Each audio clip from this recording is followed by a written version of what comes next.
Hello guys, welcome back to my YouTube channel. आज हम एक नया सब्जेक्ट शुरू करने जा रहे हैं जिसका नाम है microbiology for nursing. First year students के सिलेबस में आपका ये सब्जेक्ट है माइक्रोबायोलॉजी। आज की जो क्लास रहेगी वो माइक्रोबायोलॉजी में इंट्रोडक्टरी क्लास रहेगी। आज हम पढ़ेंगे माइक्रोबायोलॉजी होती क्या है, इसकी डेफिनेशन क्या है, इंट्रोडक्शन क्या है। देखिए, माइक्रोबायोलॉजी में हम शुरू करने जा रहे हैं आपकी यूनिट फर्स्ट, जिसका नाम है जनरल माइक्रोबायोलॉजी। ठीक है, यूनिट का नाम है आपका जनरल माइक्रोबायोलॉजी, यानी माइक्रोबायोलॉजी के बारे में जनरल स्टडी। उस यूनिट में भी हम चैप्टर नंबर फर्स्ट आपका शुरू करने जा रहे हैं, जिसमें शुरू करेंगे सबसे पहले इंट्रोडक्शन से। ठीक है, जो ये माइक्रोबायोलॉजी शब्द है, पहले इसको तोड़ के देख लेते हैं इसका क्या मतलब बनता है। माइक्रो का मतलब आपको पता है क्या होता है, स्मॉल। ठीक है, माइक्रो जो वर्ड है आपका स्मॉल के लिए यूज़ होता है, और जो मैक्रो वर्ड है वो लार्ज पार्टिकल के लिए यूज़ होता है।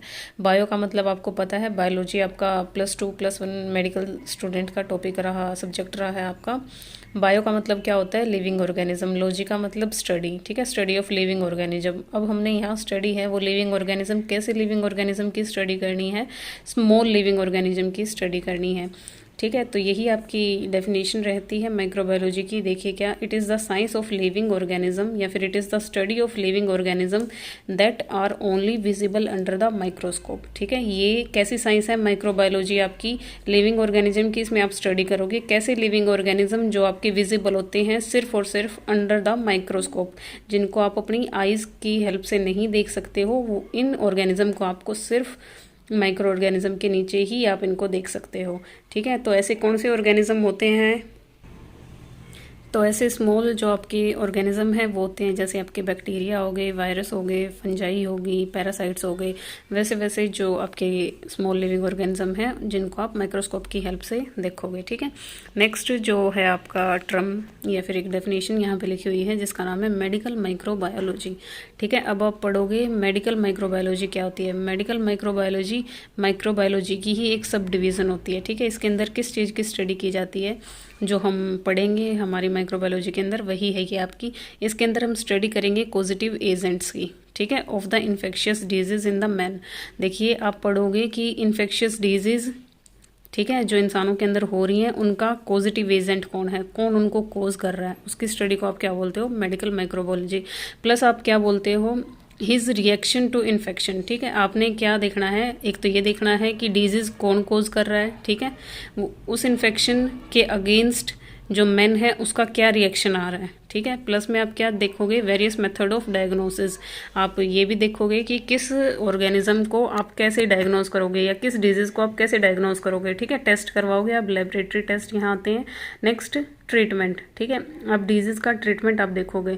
ठीक है, आप डायग्नोज कर लोगे, अगर कोई डिजीज़ बैक्टीरिया की वजह से हुई है तो आप बैक्टीरियल दवाइयाँ दे दोगे। ठीक है, प्लस में आप क्या पढ़ना है, प्रिवेंशन। जैसे मलेरिया है आपका, वो आपको पता है पैरासाइट की उससे होता है, मच्छर काटने की वजह से होता है, तो प्रिवेंशन बचाव के तरीके आपको पता है क्या है, मॉस्किटो रिपेलेंट आपके पास होना चाहिए, प्लस में पानी इकट्ठा नहीं होने देना है, तो ये बचाव के तरीके। तो मेडिकल माइक्रोबायोलॉजी क्या है आपकी, पॉजिटिव एजेंट की स्टडी है। ठीक है, डिजीज़ कौन कोज कर रहा है। ठीक है, मैन के अंदर उस डिजीज़ के होने के बाद क्या रिएक्शन शो कर रही है मैन की बॉडी। प्लस में आप वेरियस मेथड्स पढ़ोगे, कैसे आप इन पॉजिटिव एजेंट को डायग्नोज करोगे, कैसे इनका ट्रीटमेंट करोगे, कैसे इनसे बचाव के तरीके आप देखोगे। ठीक है, तो ये होती है आपकी मेडिकल माइक्रोबायोलॉजी। नेक्स्ट जो चीज़ है वो है आपका माइक्रोब। ठीक है, ये माइक्रोबायोलॉजी सीधी माइक्रोबायोलॉजी नहीं रखा गया था, इसका नाम सबसे पहले एक टर्म थी माइक्रोब, जो यहाँ पे आपको दिखाई दे रही है। ठीक है, ये माइक्रोब जो टर्म है ये पहली बार यूज़ की थी 1878 के अंदर, और उन साइंटिस्ट का नाम क्या था आपका, सेडिलोट। ठीक है, सेडिलोट नाम के साइंटिस्ट ने माइक्रोब नाम की टर्म पहली बार यूज़ की थी। ठीक है, अब हम पढ़ेंगे हिस्ट्री के बारे में कि माइक्रोबायोलॉजी जो आपकी है वो कहाँ शुरू हुई, कैसे शुरू हुई, क्या माना जाता था पहले डिजीज़ को। ठीक है, हिस्ट्री जो पोर्शन है हम वो पढ़ेंगे आज इसका। देखिए, पहले के टाइम में एंशिएंट बिलीफ का मतलब है बहुत पुराने टाइम में। ठीक है, बिलीफ का मतलब मानना।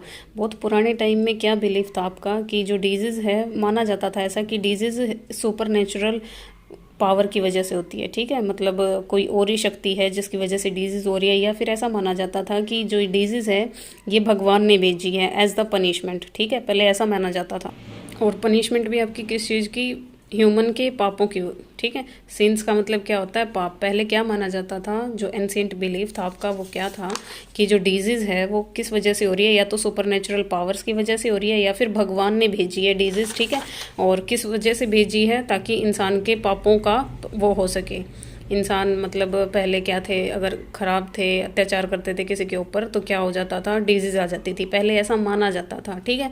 और फिर उस डिजीज़ का ट्रीटमेंट क्या माना जाता था कि आप पश्चाताप करो तो वो डिजीज़ क्या हो जाएगी, ठीक हो जाएगी। सेक्रीफाइस करो या पश्चाताप करो, ऐसी ऐसी चीज़ें पहले मानी जाती थी। उसके बाद इस भावना के बाद में जो एक कंडीशन आई, वो आया आपका कंसेप्ट ऑफ कंटाजियोन, ठीक है। कंटाजियोन जो वर्ड है वो कंटाजियस डिजीज़, आज के टाइम में आप जो पढ़ते हो कम्युनिकेबल डिजीज़ जो पढ़ते हो, वो वाला कंटाजियोन यहाँ पे ये वर्ड है। कंटाजियोन को आप कह सकते हो स्प्रेड ऑफ डिजीज़ या फिर concept of spread of disease, ठीक है। इस बिलीव के बाद क्या हुआ, साइंटिस्टों ने खोज वगैरह की, उन्होंने पता लगाया, बहुत पहले पता लगाया कि माइक्रोब्स क्या हैं आपके, माइक्रोब देखे गए, ठीक है। मतलब इस बिलीव के बाद क्या हुआ, किन्हीं साइंटिस्टों ने माइक्रोब्स को देखा, ऑब्जर्व किया, ठीक है। उन्होंने कहा कि जो कम्युनिकेबल जो डिजीज़ है वो आपकी किस वजह से हो रही है, इन माइक्रोब्स की वजह से हो रही है, ठीक है। तो कम्युनिकेबल डिजीज़ इन माइक्रोब्स की वजह से हो रही है, तभी जाके ये कंटाजियोन या फिर स्प्रेड का जो आपका कंसेप्ट है वो अराइज हुआ। तो फिर साइंटिस्टों ने बोला कि जो डिजीज़ का स्प्रेड है, जो डिजीज़ फैल रही है एक दूसरे के अंदर, वो कैसे फैल रही है, कॉन्टैक्ट की वजह से, ठीक है। वो कॉन्टैक्ट आपका कैसा हो सकता है, डायरेक्ट कॉन्टैक्ट हो सकता है या फिर इनडायरेक्ट कॉन्टैक्ट हो सकता है। डायरेक्ट कॉन्टैक्ट के अंदर आप क्या पढ़ते हो कि जो पर्सन आपका बीमार है आप उसके डायरेक्टली कॉन्टैक्ट में हो, ठीक है। मतलब इसके अंदर आपकी वो आ जाती है, आप मतलब ये सेक्सुअल एक्टिविटीज़ आ जाती हैं कि आप बिल्कुल ही डायरेक्ट कॉन्टैक्ट में हो डिजीज़ पर्सन के, ठीक है। तो उस वजह से कम्युनिकेबल डिजीज़ फैलती हैं। या फिर इनडायरेक्ट में क्या आ जाता है, आप पेशेंट के कपड़े यूज़ कर लेते हो, उसके झूठे बर्तन यूज़ कर लेते हो, ठीक है। तो उस वजह से इनडायरेक्टली ये क्या हो रही है, आपकी डिजीज़ स्प्रेड हो रही है। तो कंसेप्ट ऑफ कंटाजियन के बाद आपकी जो हिस्ट्री में एक अलग ही दौर आया, वो आया, कुछ साइंटिस्टों ने कहा कि जो डिजीज़ हैं वो आपकी इनविजिबल लिविंग क्रिएचर्स की वजह से हो रही हैं, ठीक है।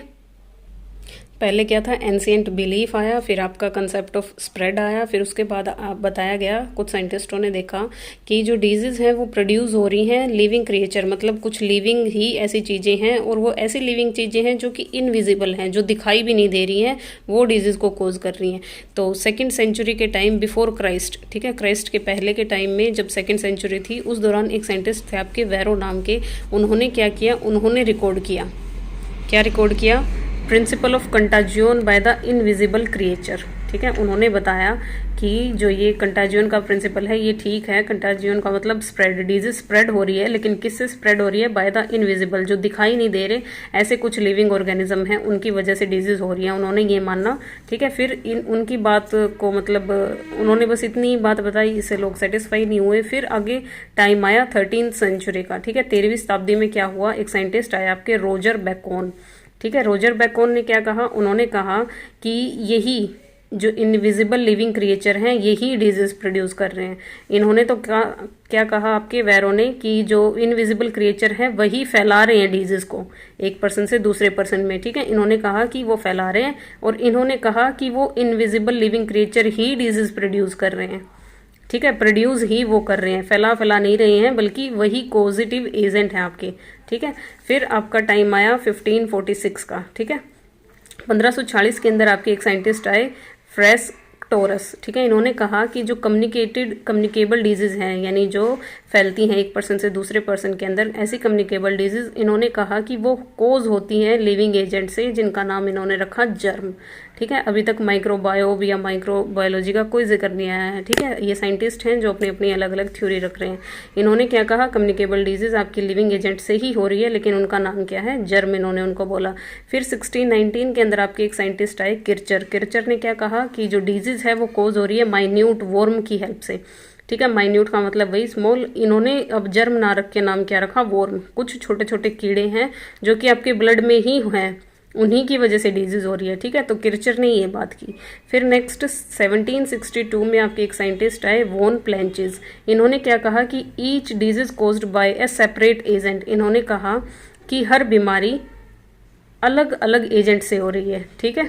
इन्होंने कहा हर बीमारी, each disease caused by the separate agent, कोई अलग ही एजेंट है, हर बीमारी किसी एक से नहीं हो रही है, बल्कि अलग अलग एजेंट से अलग अलग बीमारियां आपकी हो रही हैं।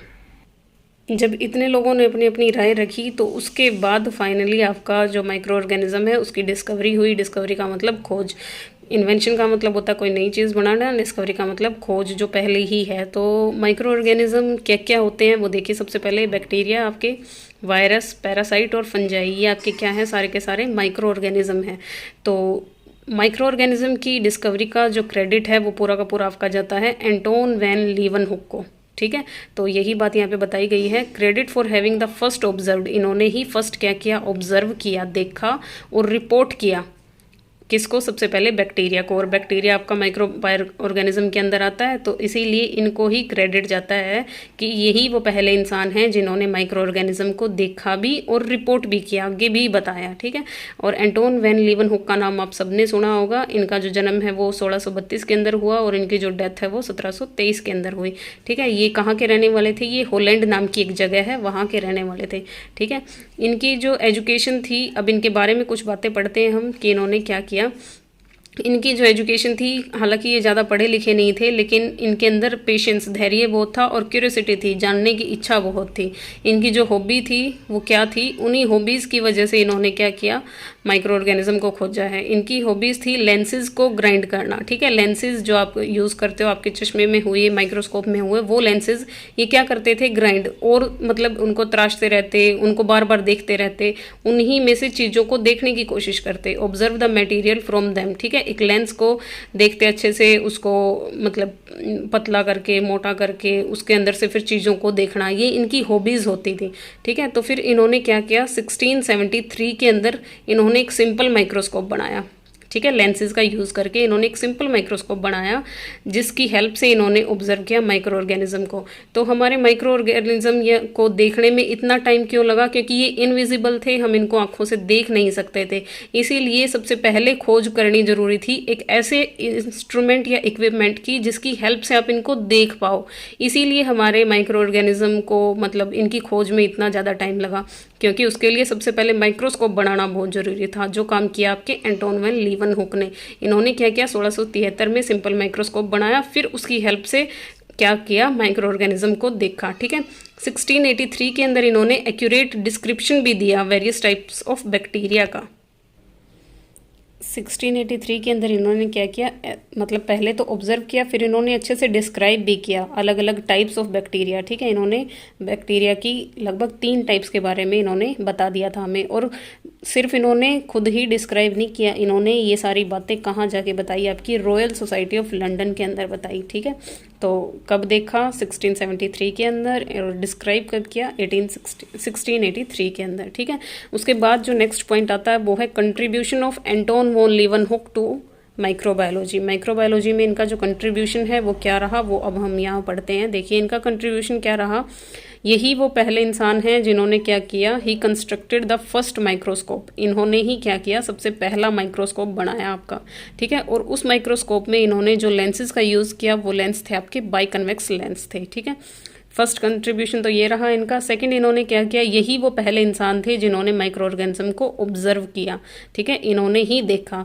और कहाँ इन्होंने माइक्रो ऑर्गेनिज्म को देखा या पहचाना, वाटर के अंदर, मड मिट्टी के अंदर, ह्यूमन के स्लाइवा के अंदर, प्लस इंटेस्टाइनल कंटेंट के अंदर भी, आपके इंटेस्टाइन में जो फूड है उस कंटेंट को भी बाहर निकाल के इन्होंने उसमें भी माइक्रो ऑर्गेनिज्म को ऑब्जर्व किया।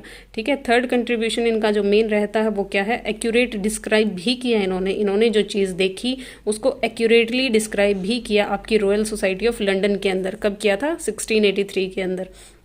ठीक है, उस रॉयल सोसाइटी ऑफ लंदन के अंदर इन्होंने क्या बताया था, शेप्स के बारे में बताया था बैक्टीरिया की। इन्होंने जिन शेप का डिस्कशन किया था वहाँ पे वो है क्या, spherical shape of bacteria, rod shape of bacteria, spiral shape of bacteria.